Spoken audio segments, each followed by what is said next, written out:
Great Demon King. Chapter 42. Erected a small tent. Blair. Han Shuo coughed and spat out water.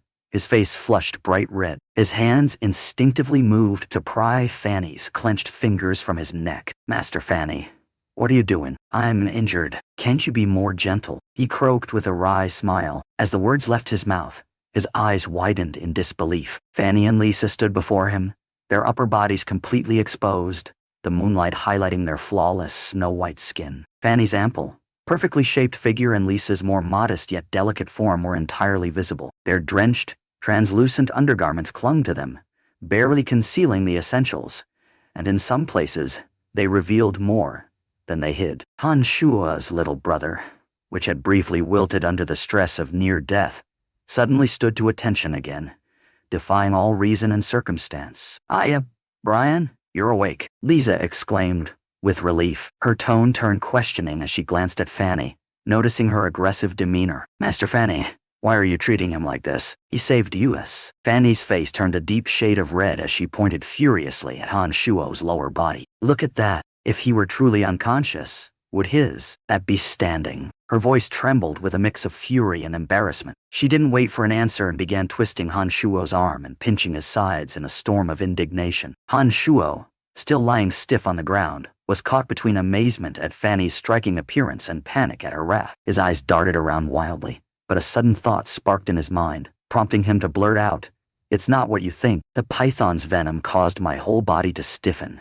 Not just my arms and legs. Everything. How is that my fault?" For a moment, both Fanny and Lisa froze, processing his words. But before they could respond, realization struck them. They were still exposed. In perfect synchronization, they shrieked and turned away, their faces burning with embarrassment. "Shut your eyes, Brian. Don't you dare peek," Fanny barked, dragging Lisa along as they scrambled for cover. "We'll deal with you once we're dressed." Han Shuo obediently clamped his mouth shut, but as the two women turned their backs, his eyes betrayed him, sneaking greedy glances at Fanny's shapely, round bottom and Lisa's slender form. Truly a once-in-a-lifetime sight, he thought, inwardly praising the heavens despite the precarious situation. Moments later, Fanny and Lisa returned, now fully dressed but still furious. Their cheeks were flushed, and Fanny's expression was particularly dark as she crossed her arms and glared at Han Shuo. "Why were you here? How did you just happen to show up in time to save us?" Han Shuo put on his most pitiful expression. "I was out gathering firewood when I heard screaming. I didn't stop to think.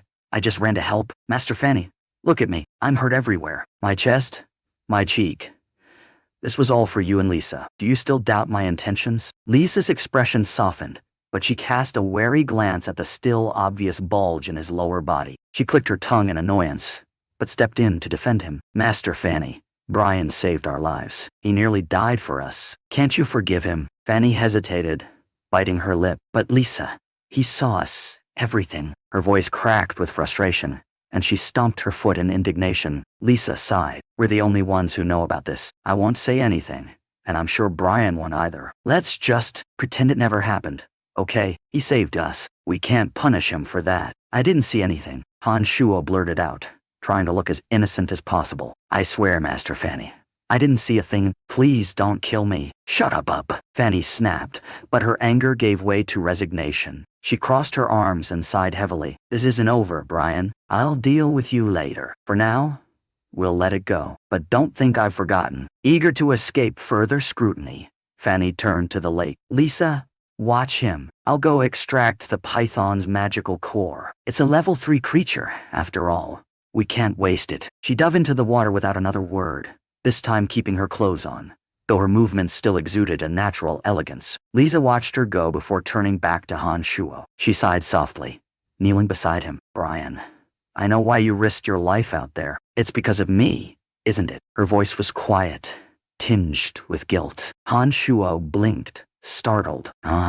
You care about me, don't you?" Lisa continued, mistaking his silence for confirmation. "I've been thinking about it ever since the trap incident. You've always been kind to me, but after tonight, I know for sure. Brian, I'm flattered, but it's impossible. My family would never allow it. You should give up on me." Han Shuo was dumbfounded, Unsure whether to laugh or cry, he opened his mouth to respond but was interrupted by Lisa's teary smile. "You're such a good person, Brian. You deserve someone better. I'm sorry if I've hurt you." Unable to resist, Han Shuo decided to lean into the drama. With a deliberately sorrowful expression, he said, "Liking someone means putting their happiness first. I won't burden you, Lisa. I'll just admire you from afar and wish you the best." To his amazement, Lisa's eyes filled with tears, and she burst into quiet sobs. "No one's ever said something so kind to me. I'm so sorry, Brian." Fanny returned from the lake, holding the python's magical core. Her clothes clung to her body, accentuating her curves in ways that left Han Shuo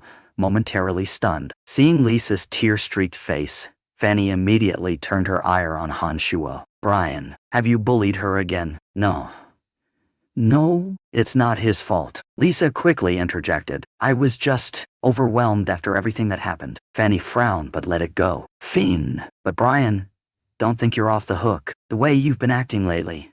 Suspicious. And don't think I didn't notice how the python's body was burned from the inside. You're hiding something, aren't you?" Han Shuo forced a laugh. "I don't know what you mean, Master Fanny. I just stabbed it a few times. Maybe your magic was stronger than you thought." Fanny eyed him suspiciously, but finally shrugged. "Maybe. Either way, I have the core. Let's head back to camp." As the group began walking back, Han Shuo suddenly stood up and stretched. "Hey, I can move again. Looks like the venom's effects wore off." Both women froze, glaring at him. Lisa scowled. "You've been able to move this whole time, haven't you?" Fanny's voice was cold. "Brian, start running now." Realizing his blunder, Han Shuo bolted toward the camp, laughing nervously. "I was just waiting for Master Fanny to confirm it. Let's not get carried away." "Brian," Fanny screamed, chasing after him with Lisa in tow.